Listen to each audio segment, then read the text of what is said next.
All I know is I felt bad that I did that and traumatized him. Like, he was such a nice man. The story time actually went viral on TikTok. This is by far the worst date I've ever performed for.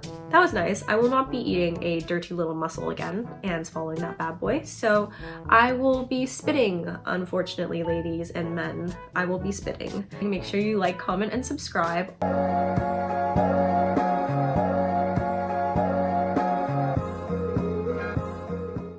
Hi guys, welcome back to my channel. My sister just burped so loud and I could hear it from up here. Today I'm going to be doing a story time about my worst first date ever. It was my worst first date because of me, unfortunately. I've never had or embarrassed myself so badly that I wanted to crawl in a hole and literally die. Literally could not remember what happened because I injured myself. I was working in Banff for a while and this nice guy asked me out on a date to a restaurant. We had gotten to know each other over a couple of times where we've hung out, but we had never gone on a date yet. So he was like, oh, we should go on a date sometime. And he was like really nice and just very mature about the whole situation. And at that time, I wasn't really looking for a relationship. Like, I literally wasn't looking for anyone. I'd gotten out of a very long-term relationship since I was like 16, and it ended like a year and a half prior to meeting this new guy. And I had no interest in pursuing anyone in terms of a committed relationship. So I was just like, oh, whatever, like, I'll just go on the date. Like, he seems nice. And we, like I said, we had hung out multiple times before then and we really liked each other's company. He said on multiple occasions that we had said hi and acknowledged each other at work, but I honestly don't remember, because when I was at work, I was just like, I was always so stressed. If you ever go to a hotel and you order a cot, please tip the person that brings it, because I've never pushed so many beds and made so many like cots in my lifetime, and my back literally broke every single time I had to push one of these things. Like, I'm 5'3", and these were like full-on beds that were just on wheels, and half the time the wheels didn't work. And I also, if you're on the 4th floor and there was no cots on the 4th floor, I would literally have to go to like the 8th floor to get you one. So I'd have to put it in an elevator, move it out of the elevator into your room. So when I was at work, I was just doing a lot of stuff and I was always stressed. I saw a lot of people because that job required me to walk around, and that's how me and this guy bumped into each other.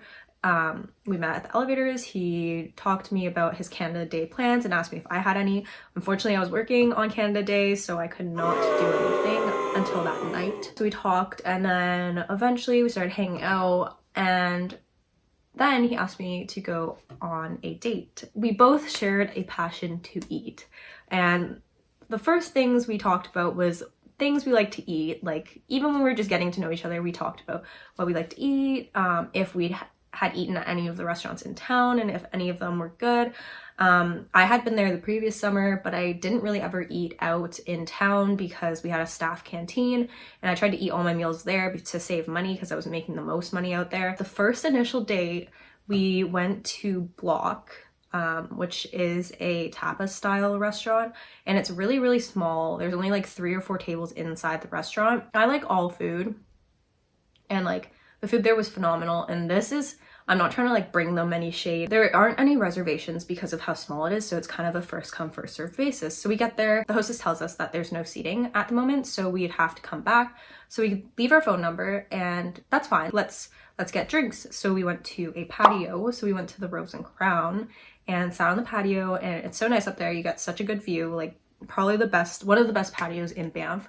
If you were to go, I would recommend that patio. It was beautiful. It was nice. We had a few cocktails. Everything was fine and dandy. Like, I didn't feel unwell. And then we got a text from Block saying that our table was ready for us. So we just walked back across the street and sat down.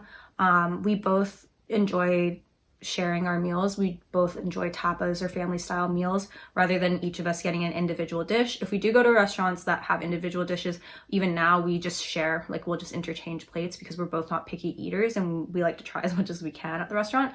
But yeah, so we order, we consolidate what we want and what we like from the menu, and then we order. And everything's good. The date's going great. Like, we're making conversation. At the beginning, it was a little bit awkward because I don't know, like, is it just me? But when you hang out with someone casually, it's just a lot more relaxed and you don't feel any pressure to be a certain way. But then on a date, you feel like you need to be more proper and have manners.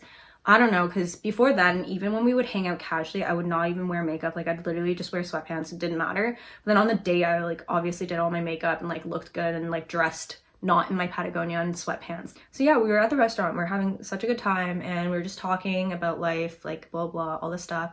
And I remember this little girl sitting next to us, and she was just so cute, and she was like looking at us, and I was like waving to her. But he also like waved to the kids, so that was a plus on his side, because then that just showed me that he likes kids. And everything was going great. And then I remember we ordered PEI mussels, which I love seafood. I remember distinctly taking a bite of one, and it just tasted off, you know, when it like, obviously seafood tastes like the ocean, but you know when it just tastes a little bit too much like the ocean, like it literally tastes like from the depths of the ocean. That's what it tasted like. And even the sauce that it was cooked in couldn't cover that. But because I was on a first date, and like I was saying how your mannerisms are more prominent on dates than when you're hanging out with someone more casually. So yeah, my mannerisms were like, don't spit it out, Heather. Don't spit it out. Just swallow it. It'll be fine. I've had bad oysters. I'll eat them and then I'll be fine. Usually my stomach's pretty strong.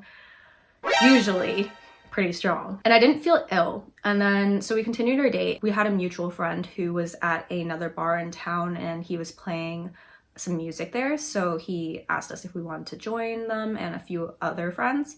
So we decided to go over there. We had some more drinks and we hung out with some more people. We listened to my friend play guitar and sing, and then we were like, oh yeah, like let's head back, because it was late. Like our date started at like 5. We decided to go back to his place, and we were just like hanging out, whatnot. And then I don't know what happened, but this is so disgusting, because so we're just like laying down. I've drank copious amounts of alcohol before, and I never really throw up from alcohol. Like if I have to throw up from alcohol, I know I have to throw up. Like it's not like I don't know. Like I know when it's coming up. But when I was laying down beside him, I literally felt like out of nowhere, I think we were laughing about something. And then all of a sudden I shoot up, and I'm like sitting straight up, and I'm just like, what the is this? And you know when you have to throw up and you feel your mouth just like start watering, and it's just so disgusting. So I'm like, I'm literally gonna throw up everywhere. So I get up, and before I can even get up, it's already coming up. So I like cover my mouth, and I'm literally running, and I'll put in a clip of what the staff accom looks like. It's a pretty small room with a bathroom and a kitchen. And for some reason, I just thought like I couldn't take the one extra step to run to the bathroom. So I run, like I sprint to the sink in the kitchen. Unfortunately, I thought I don't even know what was going through my mind. I think I just needed somewhere to throw up. So I literally just ran to the sink, which is so disgusting, because like if you had plates in there, like what a great way to make a first impression on someone. And then I forgot I was wearing socks, and the room goes from carpet to hardwood. I don't even know what happened. Like I honestly blacked out when I hit the floor. But not only did I throw up on the floor, I also wiped out on the floor. I literally slipped and then fell into my own vomit. I don't even remember. It just like literally flashed before my eyes. When I hit the ground so hard, I could hear him being like, Heather, are you okay, Heather? And then he picked me up in my vomit. Like there was literally vomit all over me, like on my back, like in my hair. I've never thrown up that much in my life. Even times when I've had the stomach flu or food poisoning, I've never thrown up that much. Usually if I have food poisoning, it's like a one-time thing. Like I'll just throw it all up and then I'm good and I just go back to sleep.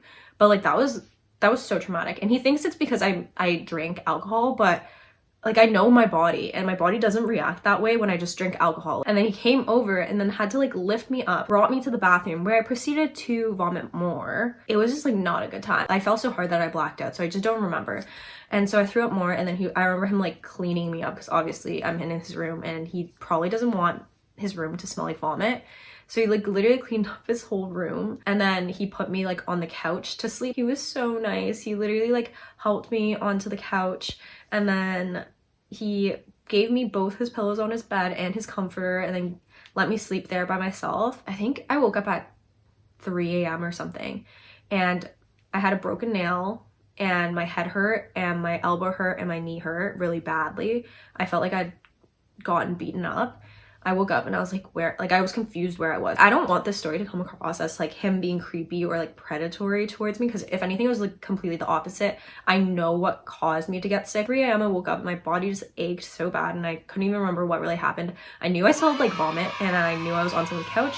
And then I kind of remembered, yeah, I went on this date, blah, blah. And then I was like trying to do a mental calculation. I remember seeing a text from him being like, hey, don't worry if I'm not there. I'm outside FaceTiming my friend. I didn't want to wake you up, which is so nice again, like so considerate. I passed out again. And then I woke up at like 7 a.m. And then I walked over to his bed to see if he was there, and he was like sleeping with no blanket. He was literally like, using a sleeping bag and had no pillow because he gave me both the pillows. And I felt so like, honestly, like applaud, because I don't think I know a single man who would do that for me. But the most disgusting part is he wiped me down completely from the vomit, but obviously there's like parts in my hair that he couldn't really get out. And I had the audacity to climb into bed with this man at 7 a.m. while he's in his sleeping bag. I literally brought the pillows back over and the blanket and then went and laid in his bed to cuddle with him. Like, this is how close I felt initially because of all this, and how honestly it wasn't even that traumatic. Like, the way he handled it was just so nice. He literally was fine with it. He like fixed up the blankets and then like put the pillows beside each other and then like let me get in bed and like cuddle. But anyways, he wasn't a huge cuddler, but like it doesn't matter if he was a huge cuddler because I don't think anyone would want to cuddle someone who's like covered in puke anyways, which is really, really gross. And when I think about it, I'm like, why did I do that? Like, at the same time, like, would he even have the time to say no? Like, I was literally crawling into his bed. But oh my god, it's actually really, really gross.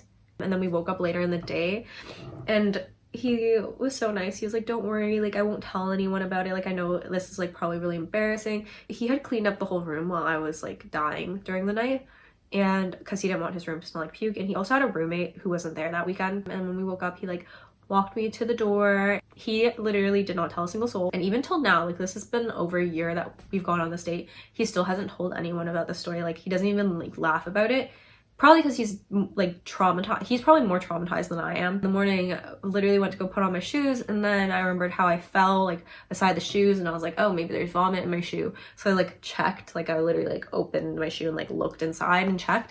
And he's like, oh, don't worry, like you just threw up only in my shoes somehow. And then I like look over and his shoes are like soaking in the sink. Over the next couple days after the date, my body was really sore. There was a significant amount of bruises forming on my body, and I was trying to analyze how I fell because I obviously couldn't remember how I fell. So I was like using my bruises to analyze how, like which way I would have fallen, like if I slipped backwards or if I was running forwards and then slipped and then fell on the side. Like, I have no clue to this day like what happened. I'll put pictures of my bruises on my knees, but they were so bad. Like, my entire body was so sore.